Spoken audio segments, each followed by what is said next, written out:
అది మంచి ఎండాకాలం. ఒక పక్క సూర్యుడు భగభగమంటుంటే ఇంకొక పక్క ఆ వేడికి చిన్న చిన్న కాలువలు, చెరువులు ఎండిపోతున్నాయి. పాపం చిన్న చిన్న జంతువులు, పక్షులు అయితే వాటికి నీళ్లే దొరకడం లేదు. ఆ వేడి తట్టుకోలేక ఒక కాకి, బాబోయ్ ఏమెండలరా బాబు, కొంత ఎండిపోతుంది. ఎన్ని నీళ్లు తాగినా సరిపోవడం లేదు. మళ్ళీ దాహంగా అనిపిస్తుంది. ఇప్పుడు ఈ నీళ్లు ఎక్కడ దొరుకుతాయో ఏమిటో. అలా నీటి కోసం తన ప్రయాణం మొదలుపెట్టింది. ఎగిరి ఎగిరి నా పని అయిపోయేలా ఉంది. ఎక్కడ గుక్కెడు నీళ్లు కూడా దొరకడం లేదు. ఈ ఎండ దెబ్బకి చిన్న చిన్న చెరువులు, గుంటలు కూడా ఎండిపోయాయి. అయ్యో దేవుడా, ఇప్పుడు నాకు నీళ్లు ఎక్కడ దొరుకుతాయి?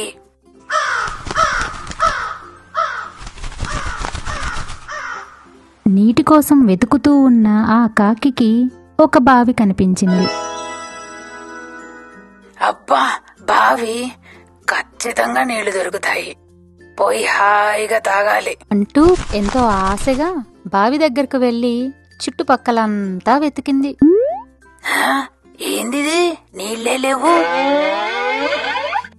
తీరా చూస్తే ఒక్క చుక్క నీళ్లు కూడా కనిపించలేదు.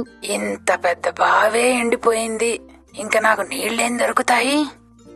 ఈ రోజు నీళ్లు దొరక్కపోతే నా పని అయిపోయినట్టే అంటూ అక్కడి నుండి వేరే చోటుకు వెళ్తుండగా ఆ కాకికి ఒక కుండ కనిపించింది.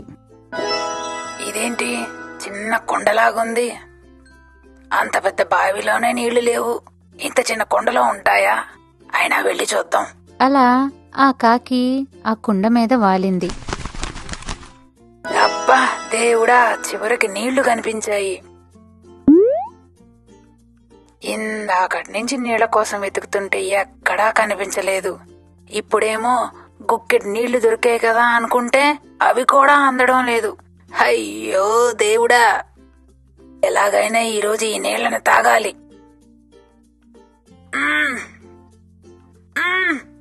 అయ్యో అందడం లేదే. ఎలా అయినా సరే ఈ నీళ్లను తాగాలని బాగా ఆలోచించడం మొదలుపెట్టింది. ఐడియా!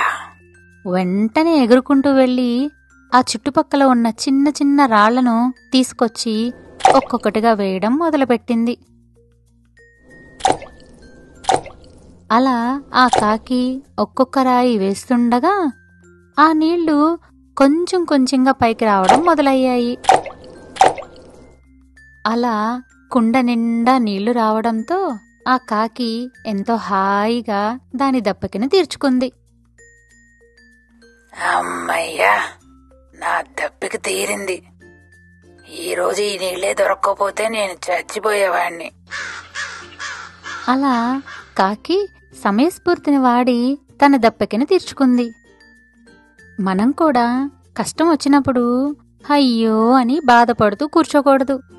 తెలివిగా ఆలోచించి ఆ కష్టం నుండి బయటపడాలి.